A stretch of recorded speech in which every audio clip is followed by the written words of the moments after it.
اعوذ باللہ من الشیطان الرجیم بسم اللہ الرحمن الرحیم۔ رب ذوالجلال کے بابرکت نام سے شروع کرتا ہوں جو دلوں کے بھید بخوب جانتا ہے۔ دیکھتی آنکھوں سنتے کانوں کو محمد ابتسام کا السلام علیکم۔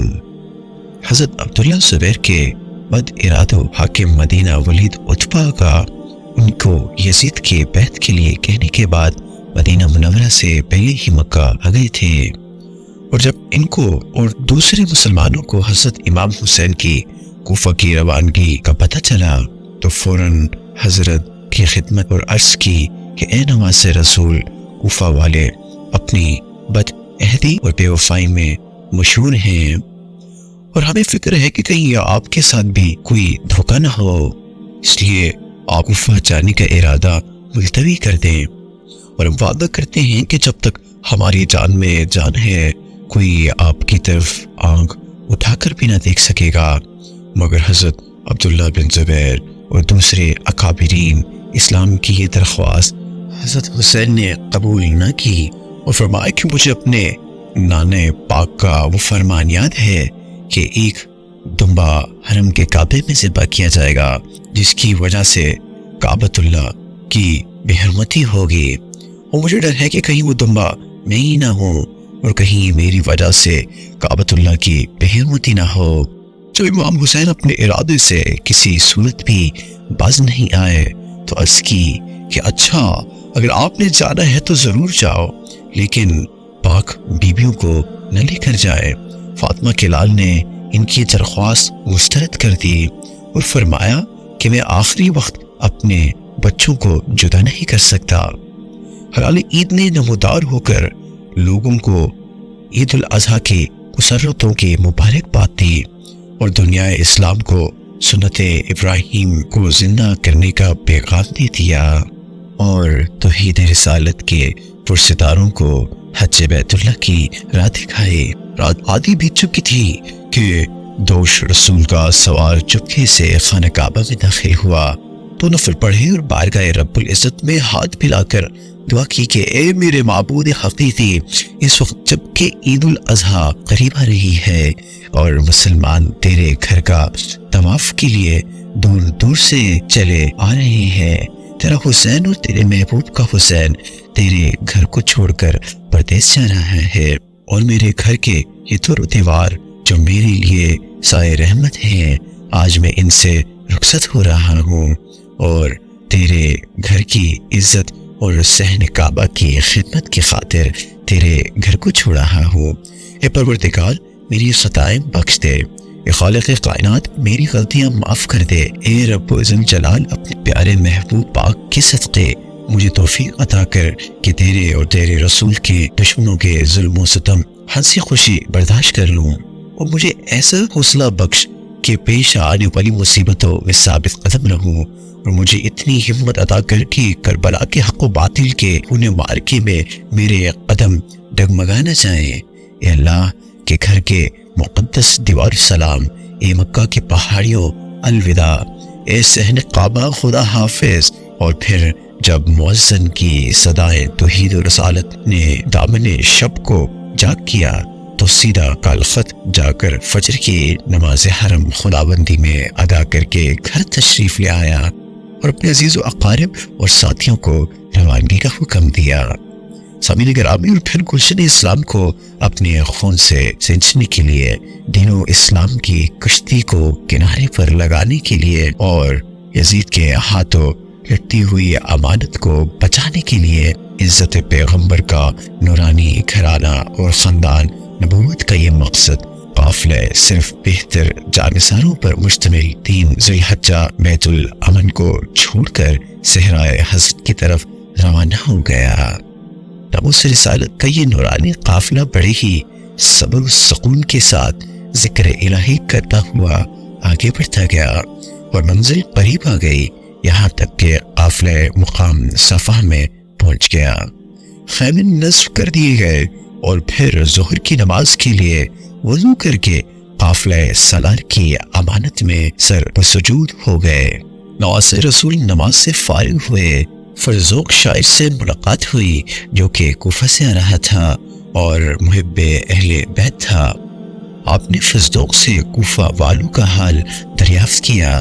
فرزوق نے جواب دیا، آقا، کوفہ والوں کے دل آپ کے ساتھ ہیں مگر تلواریں بنی امید کے ساتھ ہیں، اس لیے میں التجا کرتا ہوں کہ آپ کوفہ جانے کا ارادہ ترک کر کے واپس چلے جائے، کہیں ایسا نہ ہو کہ آپ کو کوئی دکھ پہنچے۔ آپ نے فرمایا، فرزوق، تمہارے اس مشورے کا شکریہ، مگر میرے وہ قدم جو اللہ کی راہ میں آگے بڑھ چکے ہیں آپ پیچھے نہیں ہٹ سکتے۔ سامعین گرامی، آپ نے اپنے جانثار ساتھیوں کو کوچ کا حکم دیا اور اہل بیت قافلہ مقام صفا سے بھی آگے روانہ ہو گیا۔ توحید رسالت کی صدائیں بلند کرتا ہوا یہ کارواں آگے بڑھتا گیا۔ راستے میں طرح طرح کی بن عدی سے ملاقات ہوئی جو کوفہ ہی سے آ رہا تھا۔ گھوڑے سے اتر کر نواز رسول کے قدموں کو بوسہ دیا۔ نواز رسول مقام نے اسے بھی عراق والوں کے ارادوں کے متعلق پوچھا۔ اس نے بھی جواب دیا کہ اے سیدہ کے لال، میں نے قادسہ کے مقام پر ایک بہت بڑا لشکر جرا دیکھا ہے جو صرف آپ سے لڑنے کے لیے تیار کھڑا ہے۔ آپ کے ساتھ تو پردہ خواتین اور شیرخور بچے ہیں۔ خدا کا واسطہ دے کر درخواست کرتا ہوں کہ یہاں سے ایک قدم بھی آگے نہ جائے، ورنہ ڈر کے آپ کسی مصیبت میں گرفتار نہ ہو جائیں۔ اور اگر آپ کسی ایسی جگہ جانا چاہتے ہیں کہ جہاں دشمنوں کا کوئی خوف نہ ہو تو میرے ساتھ چلے آئیں، میں آپ کو کسی محفوظ مقام پر لے چلتا ہوں۔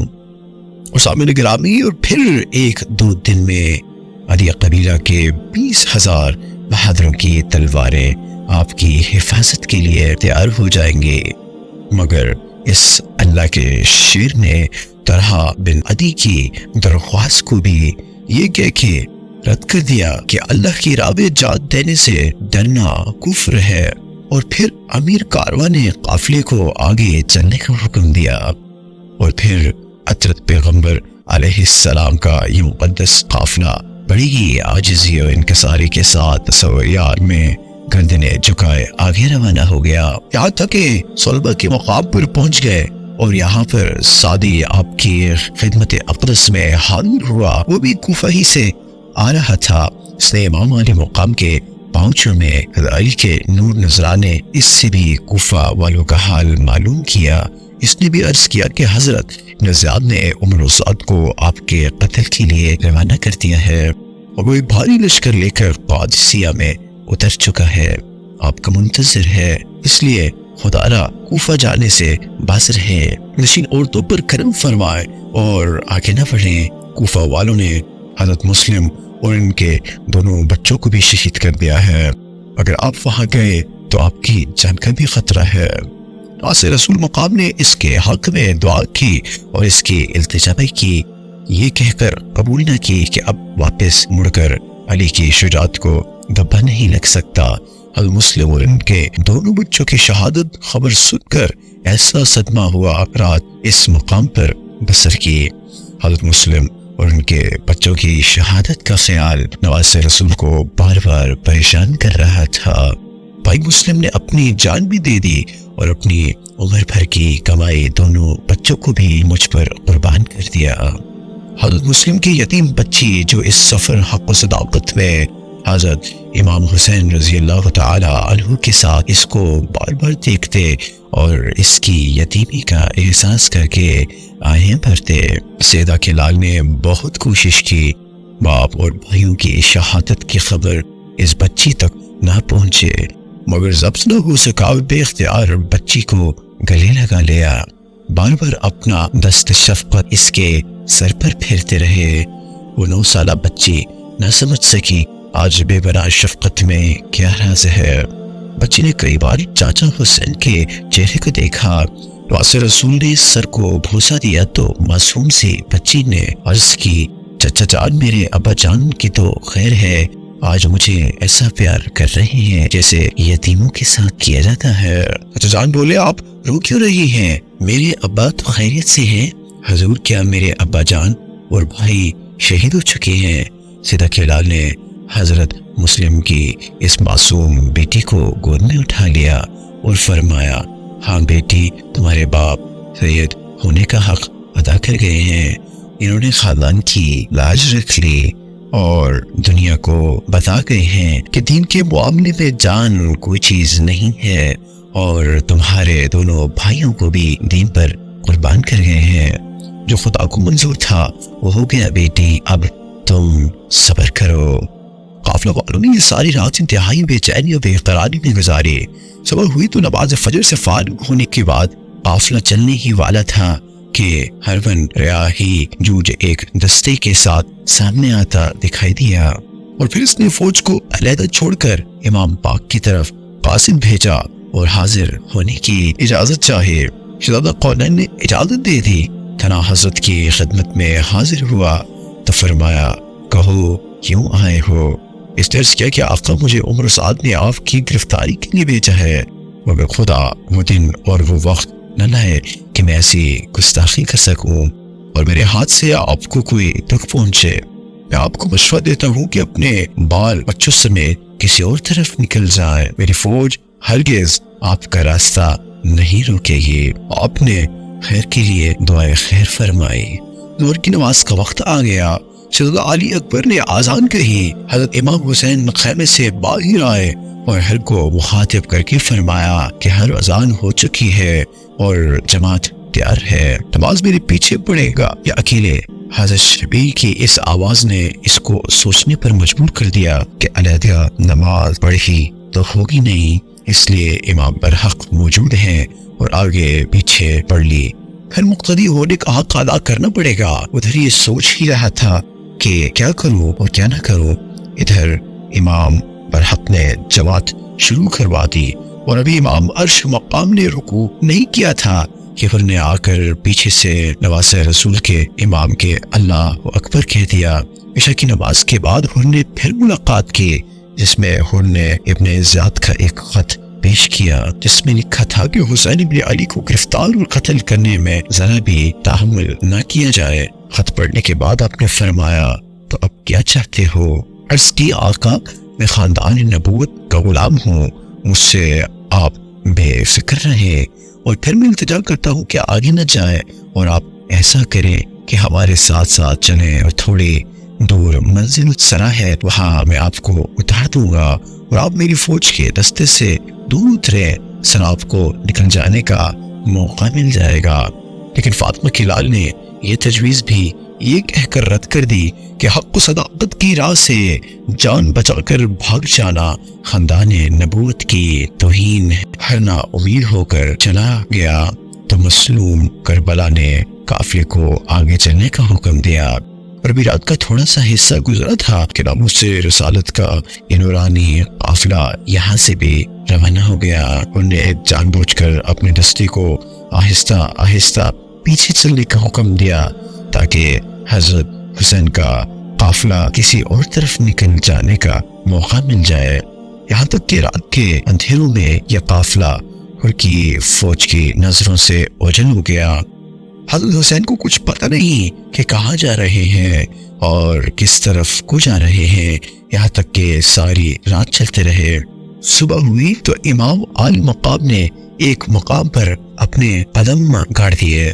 حضرت حسین نے گھوڑی کو آگے چلانے کی بہت کوشش کی مگر اس نے ایک قدم بھی آگے نہ بڑھایا، اور پھر آپ نے ساتھیوں سے پوچھا، اس مقام کا نام کیا ہے؟ جو اب ملا کر بلا کا نام سن کر آپ نے قافلہ کو ٹھہرانے کا حکم دیا اور سواریوں سے اتر جانے کا ارشاد فرمایا کہ یہی ہماری آخری منزل ہے اور یہی میری شہادت گاہ ہے، اور یہی وہ زمین ہے جو سیدوں کے لہو سے سیراب ہوگی، اور یہی وہ خاک کربلا ہے جو اہل بیت کی خون سے رنگین ہوگی، اور پھر محرم الحرام کی 2 تاریخ کو خاندان نبوت کا یہ نورانی گھرانہ اور اہل بیت اطہار کا یہ مقدس قافلہ کربلا کے خون میدان میں نہر فرات کے کنارے خیمہ زن ہو گیا۔